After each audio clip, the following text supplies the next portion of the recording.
नमस्कार। आकाशवाणी से ही समाचार दर्पण के साथ में मोहम्मद जुबैर।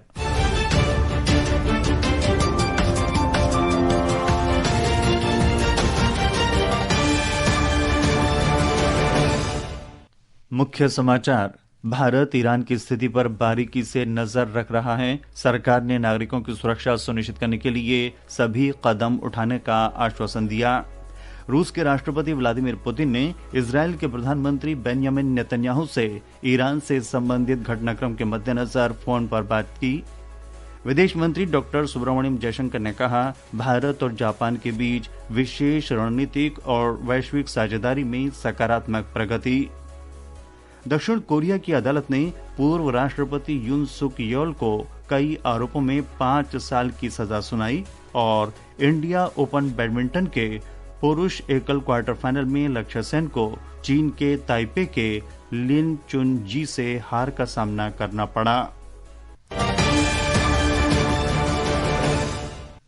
अब समाचार विस्तार से। विदेश मंत्रालय ने कहा है कि भारत ईरान की मौजूदा स्थिति पर बारीकी से नजर रख रहा है। विदेश मंत्रालय के प्रवक्ता रणधीर जायसवाल ने आज नई दिल्ली में कहा कि भारत ईरान में रह रहे भारतीयों के हित में हर संभव कदम उठाने के लिए प्रतिबद्ध है। ईरान में करीबन हमारे 9,000 नागरिक इस समय रहते हैं। इनमें से ज्यादातर लोग हमारे विद्यार्थी हैं। हाल ही के दिनों में वहां जो गतिविधि चल रही है उसको लेकर हम लोगों ने 2-3 एडवाइजरी इशू किए। एडवाइजरी में हमने ये कहा कि जो हमारे नागरिक हैं भारत में वो ईरान अभी ना जाएं, और हाँ, जो हमारे भारतीय नागरिक रह रहे हैं उनको कहा गया कि आप देश छोड़ने का जो भी मीन्स है अभी उसका भी रास्ता अभी है। चाबहार बंदरगाह के बारे में श्री जायसवाल ने कहा कि भारत प्रतिबंधों से छूट के संबंध में अमेरिकी पक्ष के साथ बातचीत कर रहा है। 28 अक्टूबर 2025 को यूएस के ट्रेजरी विभाग ने एक चिट्ठी जारी की थी हम लोगों को। उस चिट्ठी में उसमें अनकंडीशनल सैंक्शंस वेवर के बारे में जानकारी थी, और ये जो अनकंडीशनल वेवर है, जो सैंक्शन वेवर हमको मिला है, कि वो 26 अप्रैल 2026 तक वैध है। हम इस व्यवस्था पर काम करने के लिए यूएस पक्ष के साथ बातचीत कर रहे हैं। जापान के साथ रक्षा सहयोग के बारे में श्री जायसवाल ने कहा कि ये भारत जापान सहयोग का महत्वपूर्ण तत्व है। विदेश मंत्री डॉक्टर एस जयशंकर ने कहा है कि भारत और जापान के बीच विशेष रणनीतिक और वैश्विक साझेदारी निरंतर प्रगति कर रही है। नई दिल्ली में आज जापान के विदेश मंत्री तोशिमित्सु मोटेगी के साथ 18वीं भारत जापान रणनीतिक वार्ता की सह अध्यक्षता करने के बाद श्री जयशंकर ने कहा कि भारत और जापान में विश्व व्यवस्था को आकार देने तथा अंतर्राष्ट्रीय अर्थव्यवस्था को जोखिम मुक्त करने की अपार क्षमता है।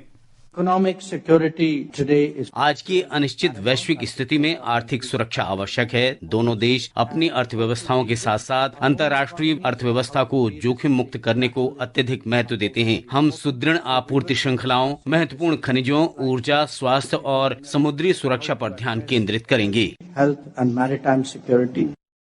वार्ता से पहले अपने आरंभिक संबोधन में डॉक्टर जयशंकर ने कहा कि पिछले 2 दशकों में भारत और जापान ने अपने संबंधों को विशुद्ध आर्थिक संबंधों से एक व्यापक और रणनीतिक साझेदारी में सफलतापूर्वक परिवर्तित किया है।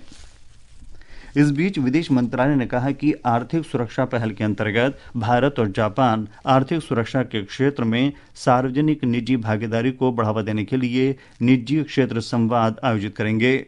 आर्टिफिशियल इंटेलिजेंस AI में सहयोग को गति देने के लिए दोनों पक्षों ने विदेश मंत्रालयों के नेतृत्व में AI संवाद शुरू किया है। इसके अलावा दुर्लभ खनिजों और महत्वपूर्ण खनिजों में सहयोग को आगे बढ़ाने के लिए महत्वपूर्ण खनिजों पर संयुक्त कार्य समूह गठित करने का भी निर्णय लिया गया है। म्यांमार चुनावों पर प्रवक्ता ने कहा कि भारत को वहां समावेशी और निष्पक्ष चुनाव की उम्मीद है। 6ठी आसियान भारत डिजिटल मंत्रियों की वर्चुअल बैठक आज आयोजित की गई, जिसका विषय था अडॉप्टिव आसियान यानी अनुकूली आसियान, कनेक्टिविटी से कनेक्टेड इंटेलिजेंस तक। बैठक में आसियान सदस्य देशों और भारत ने डिजिटल समावेशन और एकीकरण पर ध्यान केंद्रित करते हुए क्षेत्रीय डिजिटल सहयोग को मजबूत करने की अपनी साझा प्रतिबद्धता की पुष्टि की। उपराष्ट्रपति सीपी राधाकृष्णन ने आज नई दिल्ली स्थित संसद भवन में ब्रिटेन के हाउस ऑफ लॉर्ड्स के अध्यक्ष लॉर्ड मैकफॉल ऑफ अलक लुईत से मुलाकात की। भारत में आयोजित राष्ट्रमंडल अध्यक्षों और पीठासीन अधिकारियों के 28वें सम्मेलन के दौरान ये मुलाकात हुई। इस अवसर पर उपराष्ट्रपति ने कहा कि डॉक्टर मैकफॉल की ये यात्रा भारत और ब्रिटेन के बीच मजबूत संसदीय संबंधों को दर्शाती है। उपराष्ट्रपति सीपी राधाकृष्णन ने दोनों देशों के साझा लोकतांत्रिक मूल्यों पर प्रकाश डालते हुए कहा कि इसमें विधि के शासन के प्रति प्रतिबद्धता, संसदीय विशेषाधिकार और कार्यपालिका की प्रभावी निगरानी शामिल है। श्री राधाकृष्णन ने कहा कि लॉर्ड मैकफॉल की यह यात्रा भारत और ब्रिटेन के बीच मजबूत संसदीय संबंधों को दर्शाती है। उन्होंने दोनों देशों के बीच साझा लोकतांत्रिक नैतिकता का उल्लेख करते हुए कहा कि इस दिशा में दोनों देशों ने कानून की प्रतिबद्धता तथा संसदीय विशेषाधिकार के महत्व को रेखांकित किया। विश्व दर्पण के लिए आनंद पाठक। विश्व दर्पण समाचार आकाशवाणी से प्रसारित किए जा रहे हैं। ताजा समाचार जानने के लिए आप हमारे social media handle @AIR news Hindi को फॉलो कर सकते हैं। विश्व दर्पण में आपका फिर स्वागत है। क्रेमलिन ने कहा है कि रूस के राष्ट्रपति व्लादिमीर पुतिन ने आज इजरायल के प्रधानमंत्री बेंजामिन नेतन्याहू से फोन पर बातचीत की। इसमें उन्होंने पश्चिम एशिया की स्थिति और ईरान से जुड़े घटनाक्रमों पर चर्चा की। क्रेमलिन के एक बयान के अनुसार श्री पुतिन ने पश्चिम एशिया में स्थिरता को बढ़ावा देने के लिए राजनीतिक और राजनयिक प्रयासों को तेज करने के रूस के मूलभूत दृष्टिकोण को रेखांकित किया। रूस ने ट्रंप प्रशासन द्वारा ग्रीनलैंड पर कब्जा करने की धमकियों को असाधारण बताते हुए कहा है कि वह स्थिति पर नजर बनाए रखेगा। क्रेमलिन के प्रवक्ता दिमित्री पेस्कोव ने कहा कि अंतर्राष्ट्रीय कानून के नजरिए से ये स्थिति असामान्य है। श्री पेस्कोव की ये टिप्पणी अमेरिका, डेनमार्क और ग्रीनलैंड के बीच आर्कटिक द्वीप के भविष्य को लेकर हुई बातचीत के तुरंत बाद आई है। अमेरिका के राष्ट्रपति डोनाल्ड ट्रंप 3 जनवरी को वेनेजुएला के राष्ट्रपति निकोलस मादुरो को सत्ता से हटाने के सैन्य अभियान के बाद से ही डेनमार्क के स्वशासित क्षेत्र ग्रीनलैंड पर कब्जा करने की बात कर रहे हैं। आज हवाना में अमेरिका के दूतावास के बाहर हजारों क्यूबा वासियों ने वेनेजुएला में 32 क्यूबाई अधिकारियों की हत्या की निंदा करते हुए प्रदर्शन किया और अमेरिका की सरकार से वेनेजुएला के पूर्व राष्ट्रपति निकोलस मादुरो को रिहा करने की मांग की।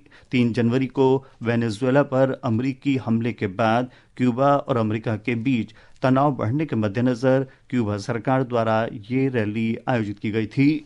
दक्षिण कोरिया की अदालत ने पूर्व राष्ट्रपति यून सुक योल को मार्शल लॉ लागू करने के उनके असफल प्रयास के बाद अधिकारियों द्वारा उनकी गिरफ्तारी के प्रयासों में बाधा डालने सहित कई आरोपों में 5 साल की जेल की सजा सुनाई है।